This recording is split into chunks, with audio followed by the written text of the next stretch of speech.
Hello साथियों, नमस्कार। Welcome to GTales. मैं हूं वरुण। भारत के स्वदेशी स्टेल्थ बॉम्बर ने पूरी दुनिया के होश उड़ा दिए हैं। भारत का डीआरडीओ एक के बाद एक धमाके करता जा रहा है। डीआरडीओ और एडीई ने मिलकर भारत के पहले घातक स्टेल्थ यूसीएवी का फुल स्केल मॉडल बनाने की घोषणा की है। ये कदम भारत की स्टेल्थ तकनीक में आत्मनिर्भरता की ओर एक बड़ा प्रयास है। आज आपको इस स्वदेशी बॉम्बर के बारे में फुल डिटेल मिलेगा। मान लीजिए दुश्मन ने एक हाईटेक मिलिट्री बेस बना रखा है जहां भारी एंटी एयरक्राफ्ट डिफेंस सिस्टम लगा है। ऐसे में घातक बिना रडार पर आए उस बेस पर हमला कर सकता है। घातक एक 12 टन वजन का स्टेल्थ यूसीएवी है जो खुद से ऑपरेट कर सकता है और इसे पायलट की जरूरत नहीं। घातक यूसीएवी का डिजाइन ऐसा है कि ये दुश्मन के सबसे खतरनाक और हाई थ्रेट वातावरण में भी बिना किसी डर के ऑपरेशन कर सके। इसके पास 3 ऐसी खूबियां हैं जो दुश्मन को धूल चटाने के लिए काफी है, जिसमें से पहला है स्टेल्थ डिजाइन। दुश्मन के रडार से बचने के लिए इसे खास तकनीक से बनाया गया है। दूसरा क्वालिटी है हाई थ्रेट ऑपरेशन। ये घने दुश्मन सेना वाले इलाके में गुप्त ऑपरेशन कर सकता है। और तीसरा है आधुनिक हथियार क्षमता। घातक में लेजर गाइडेड बम, मिसाइल और इलेक्ट्रॉनिक वॉरफेयर उपकरण लगाए जा सकते हैं।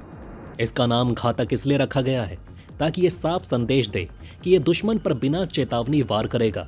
जैसा कि हमने आपको पहले बताया, ये भारत का पहला ऐसा विमान होगा जो बिना पायलट के पूरी तरह से ऑटोनोमस होगा। इस पर विशेष रडार एब्जॉर्बेंट मटेरियल लगा होगा ताकि ये रडार पर ना दिखे।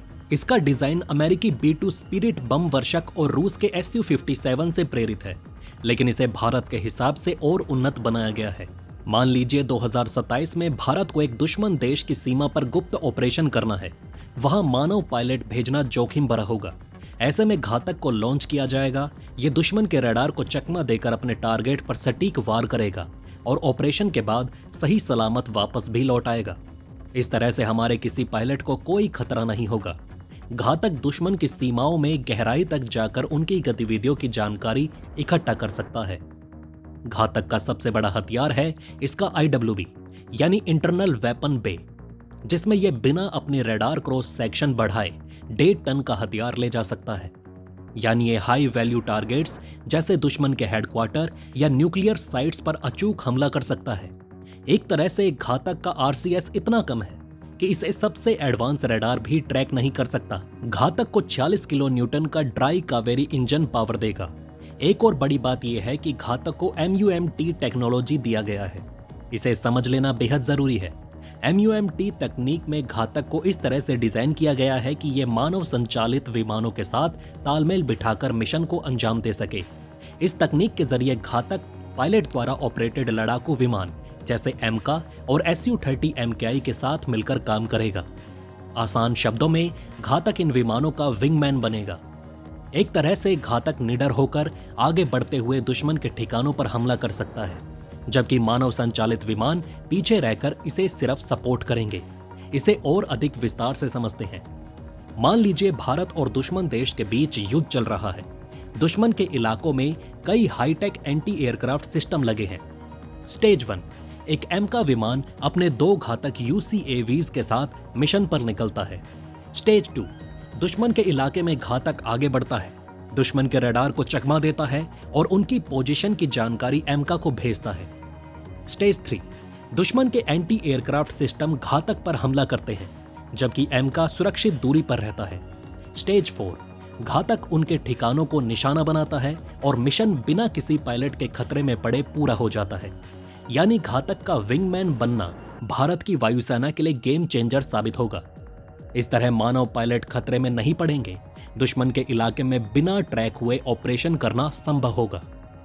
घातक और MK मिलकर एक साथ कई दुश्मन ठिकानों पर हमला कर सकते हैं। एक और बड़ी बात यह है कि घातक UCAV में आर्टिफिशियल इंटेलिजेंस का इस्तेमाल किया गया है, जिससे ये खुद फैसले ले सकता है। बताया जा रहा है कि घातक 2000 किलोमीटर तक के मिशन आसानी से कर सकता है। 1970 के दशक में DRDO ने जब अपना पहला विमान प्रोजेक्ट शुरू किया था, तब विदेशी तकनीक पर निर्भरता बहुत अधिक थी।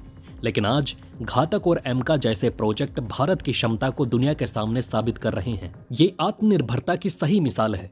मोदी सरकार ने आत्मनिर्भर भारत को बढ़ावा देने के लिए घातक और MK प्रोजेक्ट्स के लिए विशेष बजट जारी किया है। ये भारत को रक्षा क्षेत्र में वैश्विक स्तर पर प्रतिस्पर्धा करने में मदद करेगा। आप सभी जानते हैं कि एमका को 15,000 करोड़ का बजट दिया गया था।